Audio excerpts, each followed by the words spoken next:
চলো আজকে শিখে দেখা যাক ইকুয়েশনের অঙ্ক। ইকুয়েশনের অঙ্ক খুব পরে, এটা সিম্পল একটা ইকুয়েশন আজকে আমি শেখাচ্ছি। The solution of the equation 4z plus 3 equal to 6 plus 2z। এখানে আমাকে ফাইন্ড আউট করতে হবে z এর ভ্যালুটা। কোন ভ্যালুটা ফাইন্ড আউট করতে হবে? আমাদের ফাইন্ড আউট করতে হবে z এর ভ্যালুটা। এই যে জেডটা আছে এর ভ্যালুটা ফাইন্ড আউট করতে হবে।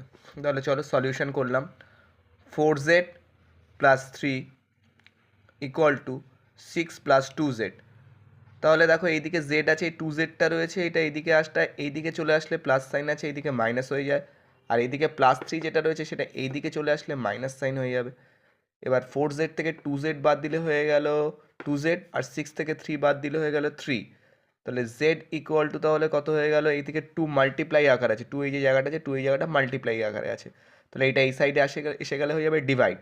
তাহলে জেডকে যদি আমি z3 যদি 3/2কে যদি আমি ডিভাইড করি, তাহলে আমি কত পাচ্ছি? 1.5। আর এখানে রাফ ওয়ার্কটা খুব সুন্দরভাবে দেখানো আছে, দেখো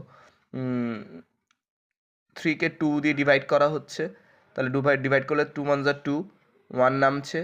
আর যেহেতু ডেসিমেল নিচ্ছি সে কারণে আমরা 0 বসাচ্ছি। তাহলে 2 5 যা 10 হয়ে গেল। ঠিক এইভাবে বিভিন্ন ধরনের ইকুয়েশন আছে যেগুলো সলভ করা হয়। সবাই যদি ইকুয়েশন জানতে চাও, স্টুডেন্ট যদি ইকুয়েশন শিখতে চাও খুব ইজি ওয়েতে, তাহলে অবশ্যই সাহা টিউটোরিয়ালের সঙ্গে যোগাযোগ করো।